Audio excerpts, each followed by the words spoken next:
Colombia के राष्ट्रपति Gustavo को जब पता लगा कि अमेरिका से एक सेना का माल ढोने वाला विमान इसी प्रकार कोलंबिया के नागरिकों को जो बिना दस्तावेज के वहां पाए गए कोलंबिया छोड़ने के लिए आ रहा है, तो उन्होंने उस विमान को लैंडिंग की अनुमति नहीं दी। उन्होंने कहा कि मैं अपना विमान भेजूंगा, कोलंबिया सरकार का विमान, और पूरे सम्मानजनक तरीके से मैं अपने नागरिकों को वापस लाऊंगा। स्विट्जरलैंड का कोई नागरिक, डेनमार्क का कोई नागरिक, ब्रिटेन का कोई नागरिक, नीदरलैंड का कोई नागरिक डंकी रूट के माध्यम से अमेरिका गया। डोनाल्ड ट्रंप एडमिनिस्ट्रेशन की जो इकोनॉमिक इंपैक्ट भारत पे पड़ने जा रहा है, स्ट्रिक्टर H1B वीजा, अगर स्ट्रिक्टर H1B वीजा होगा और H1B वीजा वालों के वेज में मॉड्यूलेशन करी जाएगी कि ट्रंप एडमिनिस्ट्रेशन टैरिफ लगाने जा रहा है, प्रपोज टैरिफ लगाने जा रहा है। मैं अपने अगले भाग में आपका ध्यान आकर्षित करना चाहूंगा, जो new administration United states of America में आई है उसका क्या इकोनॉमिक आर्थिक इंपैक्ट भारतीय अर्थव्यवस्था पर पड़ने जा रहा है। सर, पहले तो 4 फरवरी 2025 को अमेरिका की सेना का एक माल ढोने वाला बड़ा विमान 104 भारतीयों को डिपोर्ट करने के लिए भारत आया। पता लगा कि उन भारतीयों के हाथ में हथकड़ियां और पैरों में जंजीरें थी, बेड़ियां बांधकर उनको लाया गया।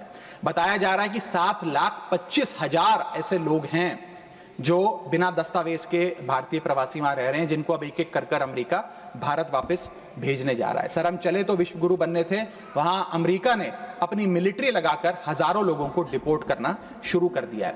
मैंने सर किसी बांग्लादेश, पाकिस्तान या श्रीलंका के नागरिक को डिपोर्ट होने की खबर तो नहीं पड़ी, लेकिन भारतीयों के साथ जो अमानवीयता हुई वो जरूर उसकी खबर पड़ी।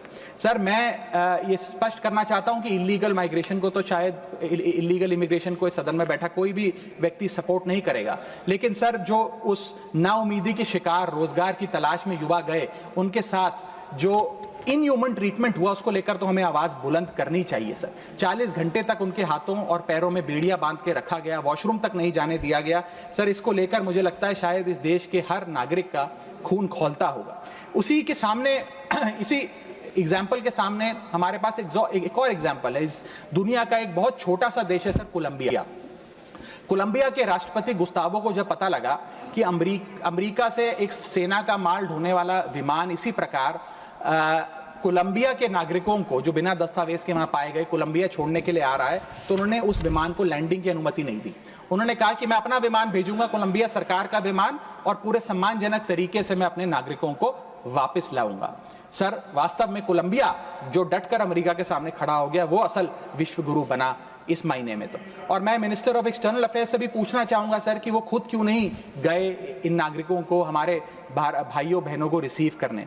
क्यों हमने जहाज नहीं भेजा, अपना भारतीय वायुसेना का जहाज, उनको वापस लाने के लिए? और जब हमारे पास पहले से ही सूची थी कि इन 104 भारतीयों को डिपोर्ट किया जा रहा है, तो हमने इसके खिलाफ प्रोटेस्ट क्यों नहीं किया? क्या अमेरिकी दूतावास से किसी को बुलाया, किसी से चर्चा करी, अपना विरोध दर्ज कराया? और अंत में सर, गुजरात, उत्तर प्रदेश, महाराष्ट्र, पंजाब और हरियाणा, इन तमाम राज्यों के ये लोग थे जो आए, लेकिन प्लेन को न जाने किस कारणवश अमृतसर में उतारा गया। मैं चाहूंगा इस विषय पर भी, इस स्ट्रैटेजिक डिसीजन पर भी माननीय विदेश मंत्री जी ध्यान आकर्षित करें सदन का। सर, क्या आपने कभी सुना है कि स्विट्जरलैंड का कोई नागरिक, डेनमार्क का कोई नागरिक, ब्रिटेन का कोई नागरिक, नीदरलैंड का कोई नागरिक डंकी रूट के माध्यम से अमेरिका गया हो नौकरी की तलाश में? नहीं सुना होगा सर।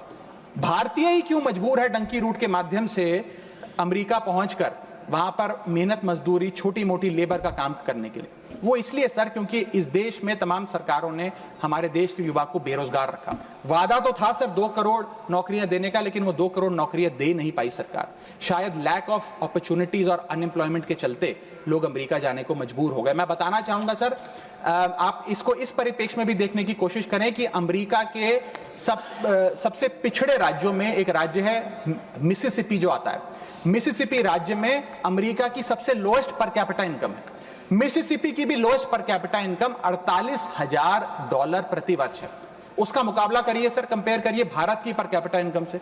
भारत की पर कैपिटा इनकम मात्र $1160 है। कहां अमेरिका की सबसे गरीब राज्य की पर कैपिटा इनकम, यानी कि साल में औसतन मिसिसिपी में रहने वाला एक आदमी $48,000 कमाता है, वहां एक भारतीय औसतन $1160 कमाता है। तो क्यों नहीं कोई बेहतर जिंदगी के लिए, ज्यादा पैसा कमाने के लिए अमेरिका जाने पर मजबूर होगा सर?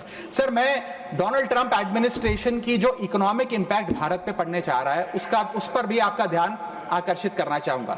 सर, सबसे पहले H1B वीजास, ये H1B वीजा जो अब भारी रिस्ट्रिक्शंस के साए में फंसे हुए हैं, इसका सबसे ज्यादा अगर नुकसान किसी को होगा तो भारतीयों को होगा। सर, वर्ष 2023 में 3,86,000 H1B वीजा एप्लीकेशन अमेरिकी सरकार को आई, जिसमें से 72% एप्लीकेशन भारतीयों की थी। यानी कि अगर H1B मुश्किल होगा तो सबसे ज्यादा मार भारत के स्किल्ड लोगों को पड़ेगी। दूसरा, स्ट्रिक्टर H1B वीजा। अगर स्ट्रिक्टर H1B वीजा होगा और H1B वीजा वालों के वेज में मॉड्यूलेशन करी जाएगी, उसके चलते तमाम वो कंपनियां जो भारतीयों को रोजगार देती हैं अमेरिका में, वो भारतीयों को निकाल कर लोकल अमेरिकन्स को जॉब्स देंगी, जिसके चलते एक बहुत बड़ी बेरोजगारी की फौज, हिंदुस्तानियों की फौज परेशान हो जाएगी, भारत वापस आने को मजबूर हो जाएगी। सर, तीसरा पॉइंट, ट्रंप के प्रपोज्ड टैरिफ्स। ये टैरिफ्स क्या है सर, जिसकी इतनी चर्चा होती है कि ट्रंप एडमिनिस्ट्रेशन टैरिफ लगाने जा रहा है, प्रपोज टैरिफ लगाने जा रहा है। उसका सरल मैं एक उदाहरण के माध्यम से आपको समझाना चाहूंगा। टैरिफ को आप एक इंपोर्ट ड्यूटी के चश्मे से भी समझ सकते हैं। मान लीजिए अमेरिका में बैठा एक बायर हिंदुस्तान के एक मैन्युफैक्चरर से एक शर्ट खरीदता है 100 रुपए की। आज वो शर्ट उसे 100 रुपए की पड़ती है, लेकिन अगर ये अमेरिका की नई हुकूमत, ट्रंप एडमिनिस्ट्रेशन 20% का टैरिफ शर्ट्स पर लगा दे, एपरल्स पर लगा दे, तो वो 100 रुपए की शर्ट अमेरिका के बायर को 100 रुपए की नहीं 120 रुपए की पड़ेगी। तो वो अमेरिका का बायर हिंदुस्तान से 120 रुपए की शर्ट खरीदने की बजाय 108 रुपए की, 105 रुपए की, 104 रुपए की वियतनाम, फिलीपींस और बांग्लादेश जैसे देशों से खरीदेगा। यह है टैरिफ का खेल, जिसके चलते एक्सपोर्ट्स घटेंगे, मांग घटेगी, कारखाने बंद होंगे, रोजगार जाएगा। सर, पहला आईटी एक्सपोर्ट्स। भारत $245 बिलियन का सालाना आईटी एक्सपोर्ट करता है। इसका 80% export United states of America को होता है। सबसे बड़ा प्रहार आईटी एक्सपोर्ट्स पे होगा। दूसरा, 15 से 25% यूएस टैरिफ्स इंडियन एपरल्स यानी कि टेक्सटाइल्स पर लगने जा रहे हैं, जिसका मैंने उदाहरण अभी आपको दिया। इसके चलते कॉस्ट एडवांटेज भारतीय मैन्युफैक्चरर्स की घट जाएगी, सोर्सिंग और बाइंग हिंदुस्तान से बंद हो जाएगी, और करीब करीब एस्टिमेट्स बताते हैं 2 मिलियन जॉब्स भारत की टेक्सटाइल और गारमेंट इंडस्ट्री की बंद हो जाएगी, जिसमें मेरे लुधियाने, पंजाब से लुधियाने में बहुत सारे टेक्सटाइल हब्स हैं, तमिलनाडु में है, गुजरात में, उनको सबको खामियाजा भुगतना पड़ेगा। सर, इसके साथ साथ propose tariffs on Indian pharmaceuticals Donald Trump administration लगाने जा रही है। आज जितने भी pharmaceutical products, generic drugs, generic दवाइयां भारत यूएस को एक्सपोर्ट करता है, उन सब पर यह इंपोर्ट ड्यूटी लग जाएगी। मैं आपको बताना चाहूंगा 40% यूएसए की जितनी खपत है उसके 40% जेनरिक दवाइयां और ड्रग्स भारत सप्लाई करता है। तो इतना बड़ा प्रहार भारत की इंडियन फार्मा इंडस्ट्री पे होने जा रहा है, जिसके चलते रेवेन्यू लॉसेस और जॉब लॉसेस होने जा रहे हैं। तीसरा point, proposed 25% US tariff on Indian auto companies. Automobile, auto parts बनाने वाली कंपनियों पर 25% की ड्यूटी लगाने जा रही है ट्रंप एडमिनिस्ट्रेशन, जिसके चलते $14 बिलियन का ट्रेड इंपैक्ट होने जा रहा है। और इसके चलते भारत में मैन्युफैक्चर हो रही ऑटोमोबाइल्स की डिमांड घटेगी, एक्सपोर्ट घटेगा, कारखाने बंद हो गए और 10 लाख से ज्यादा लोगों की नौकरियां जा सकती हैं। सर, चौथा और महत्वपूर्ण पॉइंट, एक बहुत बड़ी बेरोजगारों की फौज भारत की ऑलरेडी बेरोजगार फौज में जुड़ जाएगी। पूछिए कैसे सर? सर, 7,25,000 वो लोग जो बिना दस्तावेज के रह रहे हैं, जिन्हें अमेरिका कह रहा है हम भारत भेज देंगे। 1 मिलियन वो लोग जिनका ग्रीन कार्ड अभी पेंडिंग है, उनका ग्रीन कार्ड कैंसिल हो जाएगा। लाखों H1B वीजा एप्लीकेंट जिनका H1B वीजा मिलना अब नामुमकिन सा हो गया है। और उसके अतिरिक्त भारत में जो टेक्सटाइल्स, फार्मा, आईटी और ऑटोमोबाइल इंडस्ट्री है, उसमें जॉब ले ऑफ्स होंगे। यानी कि इन लाखों लोगों की, एक जो अनएम्प्लॉयड लोगों की फौज भारत आकर भारत की ऑलरेडी अनएम्प्लॉयड लोगों की फौज में जुड़ जाएगी, उसको कैसे हम इस इकोनॉमिक साइकिल में रीइंटीग्रेट करेंगे, कैसे इस अनएम्प्लॉयमेंट और अंडर एम्प्लॉयमेंट का सामना करेंगे। सर, मेरा आखिरी पॉइंट इस ट्रंप एडमिनिस्ट्रेशन का जो इकोनॉमिक इंपैक्ट भारत पर पड़ेगा उसके संदर्भ में है, वो ये है सर कि भारत की फॉरेन इनवर्ड रेमिटेंसेस घट जाएंगी, भारत का फॉरेक्स रिजर्व्स घटेगा। सर, वर्ष 2024 में डॉक्यूमेंटेड एंड अनडॉक्यूमेंटेड प्रवासी भारतीय जो यूएस में रहते हैं, उन्होंने कुल मिलाकर $111 बिलियन भारत भेजे, यानी कि वहां पर जो आदमी रहता है वो कमाई करता है, वो पैसा हिंदुस्तान भेजता है ताकि हिंदुस्तान में जो उसका परिवार, बूढ़े माँ बाप, बीवी बच्चे, भाई बहन है, वो सम्मानजनक जीवन जी सकें। जब उनकी नौकरियां ही नहीं रहेंगी, जब वो पैसा ही नहीं कमाएंगे तो वो क्या पैसा भेजेंगे? जब वो पैसा नहीं भेजेंगे तो भारत के फॉरेक्स रिजर्व्स घटेंगे और फॉरेक्स रिजर्व्स घटने की वजह से रुपया और कमजोर होगा और डॉलर और मजबूत होगा। सर, भारत की कॉर्पोरेट टैक्स कलेक्शंस में 3 से 4 हजार करोड़ का नुकसान होने जा रहा है इस ट्रंप एडमिनिस्ट्रेशन के प्रपोज टैरिफ्स की वजह से। और इंफोसिस, टीसीएस जैसी बड़ी बड़ी कंपनियां अब 80 से 90% अमेरिकी लोगों को नौकरियां देंगी। भारतीय जो H1B वीजा पे वहां काम कर रहे हैं उनको निकालने का काम शुरू होने जा रहा है। सर, जो अमेरिका कहता है वो भारत हमेशा से करता है, एक वफादार दोस्त की तरह।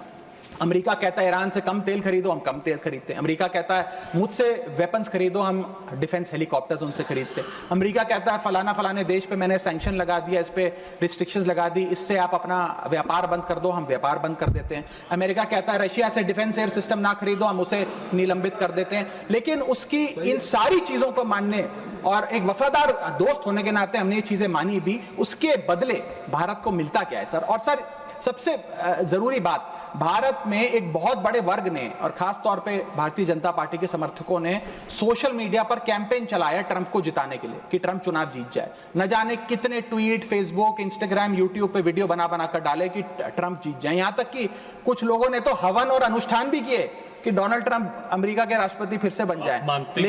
लेकिन उसके बदले हमें हासिल क्या हुआ? पहला झटका जो ट्रंप एडमिनिस्ट्रेशन ने दिया सर, वो भारत को दिया। सर, इन 104 भारतीय जो वापस आए हैं, जिनकी हाथों में जंजीरें और पैरों में बेड़ियां थी, उनके लिए भी सर 4 पंक्तियां लाया हूं, गौर फरमाइएगा।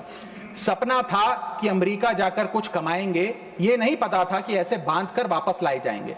हाथों में हथकड़ी, पैरों में बंधी रही बेड़ियां, दर्द से टूटती और चटकती रही एड़ियां, कस के बांधा जंजीरों से जैसे कोई सामान, टपकते आंसू सुनाते हैं क्रूरता की दास्तां। सपने में भी नहीं सोचा था कि ऐसा मंजर, मगर अपनों ने ही खोप दिया पीठ में खंजर। क्या बीती होगी उन पर, ये वो ही जानेंगे, उनके जख्मों को विदेश मंत्री नहीं पहचानेंगे। हर चेहरे पर लिखी है क्रूरता की कहानी, हर चेहरे पर लिखी है क्रूरता की कहानी। गुनाह सिर्फ इतना कि वो है हिंदुस्तानी।